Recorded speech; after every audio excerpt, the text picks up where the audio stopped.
toy gun uses a compressed spring to fire a .100 kilogram projectile. If the velocity of the projectile is designed to be 5 meters a second when the spring has transferred all of its energy to the projectile, and the design of the gun limits the total spring compression to 15.0 centimeters, what value of K, spring constant, should be used in the design? So we know that when you compress a spring, it gives you, with a certain amount of energy, it gives you exactly the same amount of energy back, assuming no friction.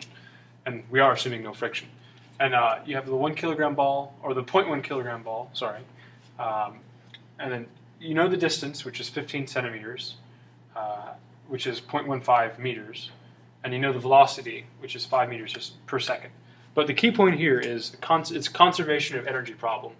In which like however much energy we put into the spring is however much energy we get back out of the spring. And because we have these nice equations saying that the spring energy is equal to 1/2 of the constant times the distance squared, and then also we have the kinetic energy equation, which is 1/2 mv squared, which is the mass times the velocity squared. And they're obviously very interrelated, and we can see that here, where the total is equal to, or energy total is equal to energy kinetic times, or plus energy potential, and energy kinetic is very closely related to energy of the spring. And here's the formulas as I said earlier.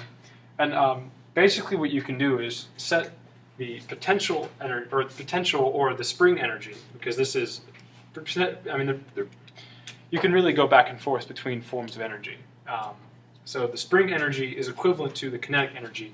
The spring energy at this point is equivalent to the kinetic energy at this point. That makes sense, because if you take a spring and compress it, it's going to have the same amount of force at the end point going out.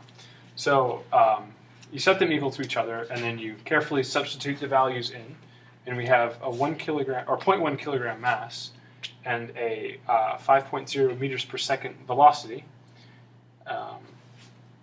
And then is equal to 1/2 times the spring constant, we don't know, that's what we're looking for, times the distance, which is x, which is 0.150 meters squared. There's the squared here. And basically from there it's just algebra solving it, and you get 111 newtons per meter is the spring constant.